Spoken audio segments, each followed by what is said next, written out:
In a dark cave, a beautiful woman stands over a basin of water and chants a spell. After shaping a handful of clay into a monster, she seals it in an egg and drops it in the water before her.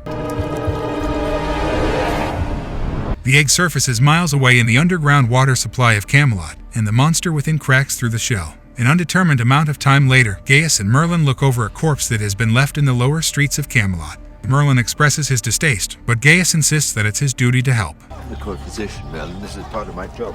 This sentiment dies a little in his throat when they turn over the corpse to see its white-eyed, white-skinned face. This person certainly didn't die by natural means. Something like this could never come from nature.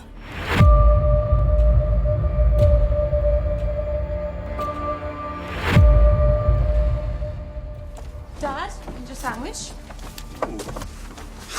Guinevere and her father Tom are getting ready to leave for their respective workplaces, Gwen at the castle and Tom at the forge. I'll see you later. Bye.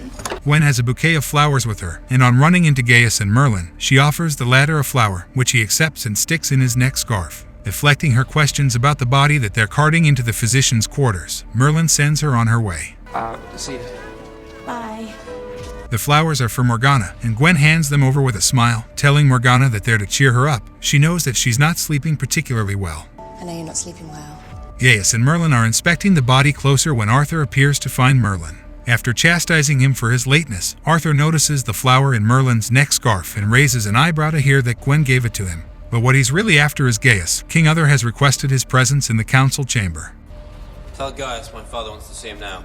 In the council chamber is another dead body, identical to the one they've left in Gaius's study. Gaius reluctantly confesses that he believes the cause of such a disease is sorcery, and Arthur calls Arthur to him, ordering him to find the person responsible before the people turn to magic in order to find a cure. You need Gaius to find a cure. He needs all the help we can give him. While Gaius uses his scientific implements to discover how the disease is spreading, Merlin is impatient to use his magic to help people. Hope that science can find the answer before it kills us all. As Gaius talks him out of it, Arthur and his guards enter the rooms as part of a systematic search for any evidence of magical sabotage. Merlin realizes that he's carelessly left his book on the floor of his bedroom, but when Arthur ominously calls him up with the words, "Look what I found," he's relieved to see that. Merlin, come here. Look what I found. Discreetly, Merlin uses magic to cover his spell book with a bed sheet, and Arthur leaves when Gaius hints that the more interruptions he faces, the longer it'll take to find a cure. Depends on how many interruptions I get. Merlin is once again eager to use magic to solve the problem, especially when it means saving lives, but Gaius cautions him. This is not the time to be using magic. As the bodies pile up in the courtyard outside the castle, Arthur orders a curfew and the cordoning off of the lower parts of the town where the bodies were found. From her stone basin, the sorceress watches with a smile on her face. After a courtier is found among the dead, Gaius comes to the conclusion that the disease is being spread through the water supply. You think the disease is spread through water? Merlin. He sends Merlin off with a bucket to take samples, and on his way back, Gwen rushes past him in tears. Her father has contracted the disease, and she begs Gaius for a cure. He has none to give her, and Merlin fears that by the time a cure is found, it'll be too late for Tom. My best. Let's hope that this can provide some answers. But that'll be too late for Gwen's father. That night, Merlin sneaks out of his room, causes a distraction for the guards, and magically unlocks the door to Gwen's house. She is sleeping on the floor next to her dying father, but Merlin manages to slip a poultice under Tom's pillow and whisper a spell from the window. Tom awakes to find himself healed and wakes Gwen in excitement. Merlin smiles at their reunion and slips away. The following day, Gaius tells Arthur and Arthur that the villagers need to be prevented from drinking the water, and Arthur grows increasingly frustrated at Arthur's failure to find the sorcerer. Gwen, on the other hand, is cheerful as she goes about her daily chores, though she finds it a little odd that Merlin knew about her father's recovery before she told him. But Tom's miraculous recovery has caught the attention of both the townsfolk and Arthur as he goes about his patrol. On hearing that he was on the verge of death and that Gwen was the only one with him, Arthur orders a search of the house and finds the poultice under the pillow. Guinevere is duly arrested for witchcraft. I'm arresting you for crimes in contravention to the laws of Camelot. Despite her pleas of innocence and Morgana's insistence that she be released. But Arthur is unmoved as she's dragged down the corridor, and she only manages to call out to Merlin for help before she's deposited in front of the king.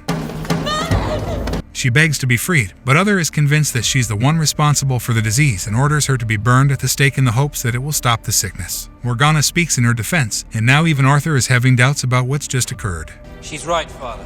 You hear the word magic, you no longer listen. Realizing what he's done, Merlin goes down to the dungeons to see Gwen, passing a weeping Morgana as he goes. Seeing Gwen chained in her cell and tearfully asking him to remember her, Merlin comes to a decision and races back upstairs.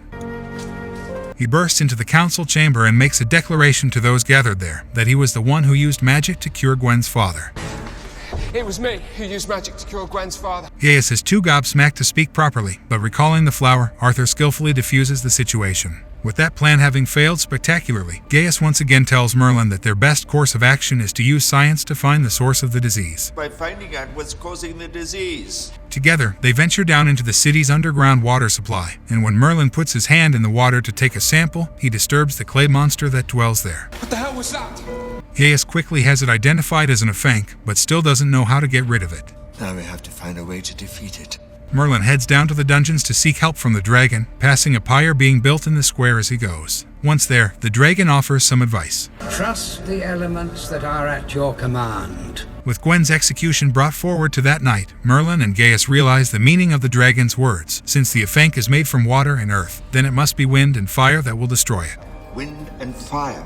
A distraught Morgana appears in Gaius's chambers to tell them that Gwen's execution is imminent, and on hearing their plan, she goes to convince Arthur to help. Leave that to me. With a little skillful manipulation, Morgana has Arthur marching down to the subterranean caves with Merlin and herself in tow. Though he warns her to turn back, she refuses, and the three of them advance with flaming torches. Turn back, you could get hurt. I'm coming with you. In the near darkness, the trio are nearly killed by the Afank until Merlin shouts to Arthur to use the torch. With a whispered spell, Merlin calls up a great wind that rushes down the tunnel, catching the fire of the torch and incinerates the Afank. The sorceress watches from her stone basin and splashes the water in anger, cursing Merlin as she does so. Merlin. I found this at the water source. It bears the mark of Nimueh. At what seems to be some time later, Gaius approaches Other and fills him in on what's been happening over the past few days. Other seems happy that the Afank is destroyed, but his smile quickly fades when Gaius shows him the egg in which it was hatched. The court exits the room, and Other sits down to brood on his throne. Gwen is freed from her cell and embraces her father. She thanks Morgana for her release, but Morgana graciously passes the credit on to Merlin. Thank you. Don't thank me. It was more Merlin. Tom thanks both of them and leads Gwen out of the dungeons. Once they're out of earshot, Morgana turns to Merlin with a smile. I think Gwen's a very lucky woman. Gwen? It's our secret. The episode ends with Merlin and Gaius eating a meal of fish, and Gaius assures him that one day he'll be credited for his heroic deeds. He speaks too soon, for Nimueh is watching the both of them, and he swears that Merlin will pay for ruining her plan. Merlin, you will pay for this. Thank you for watching. Please subscribe to the channel and smash the bell button. Write in the comments section what kind of movie you would like to see next.